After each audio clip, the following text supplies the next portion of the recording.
We come down to the barrel. On the G&G is one piece with a pin holding this front section on. On the R85, this whole front section, not just the flash hider, but the whole front section can be unscrewed, and it unscrews anti-clockwise. So this can come off. Now initially I thought that was great because it means I can put a velocity reducer on here if the R85 proves to be a bit hot, but it can't go on because two reasons for that. One is the barrel actually extends too far beyond the thread area, but also the thread is not compatible with Tokyo Marui velocity reducers. The next thought was, okay, what about a tracer unit? The Tokyo Marui tracer unit will not go on this thread. I could not get it to go on. What I haven't tried is a silencer. I don't know if you can get a silencer that will be able to thread over here. So at the moment it's a little bit disappointing in that area that you actually cannot put anything on the end here, even though this end will come off.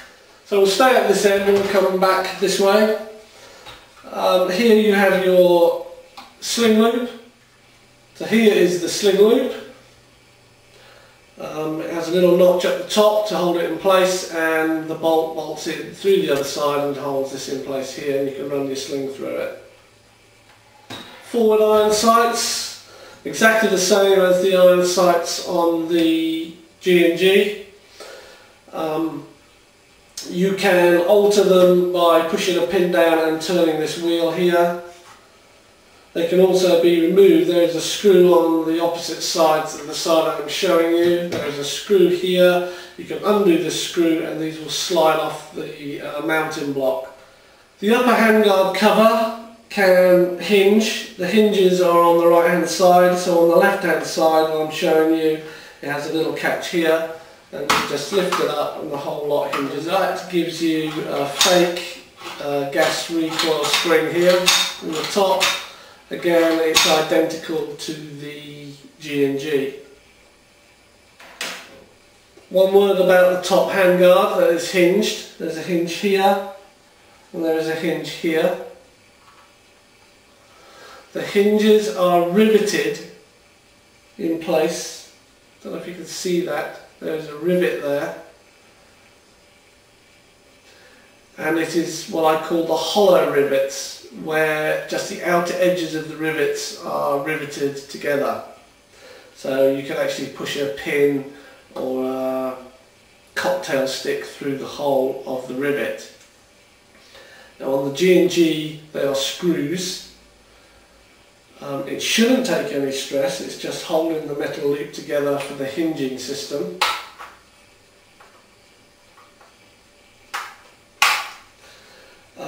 It does look a little cheap, but a touch of black paint to cover up the brass look, and it'll look absolutely fine. Coming down on this side where the mag well is, this is your magazine release button. So it comes with a high cap 300 gram magazine. Clips in very nicely, and again, in order to release it, grab hold of the magazine, push the button and pull the magazine out. Just to quickly demonstrate that, if you've actually got the magazine in and you're in use in the field and the magazine becomes empty, then from this side you basically tip the rifle, hold the magazine, push the button with your thumb and it pulls out. Okay, moving on down the back here. The next movable part we come up to is the fire mode selector. This has an R at the top and an A at the bottom. R is for single fire, semi-auto. Push the lever down, you get a nice click, and it's on the A, which is full automatic fire. Here we have the fire mode selector. At the current position it's on the R, which is semi-automatic, and then with one push down it's now on the A, which is full automatic. So again, in way of a demonstration, if you're in the field, we have this lever here set up to semi-auto, magazines in. We're firing away in semi-auto. We want to go full auto. Again, it's a matter of just tipping the weapon, thumb up here, flick the lever down, and we're now on full auto. Thumb again, push the lever up, we're now in semi. On the top, here we have the detachable carry handle. Now it incorporates the rear iron sights, and they are held in the back top of the handle here. The handle is all metal, as are the sights. And with most iron sights like this, you have two settings. You have a large radius hold here, which is for normal shooting, and if you push it down, you pull up a very small radius hole, and that is for precision shooting.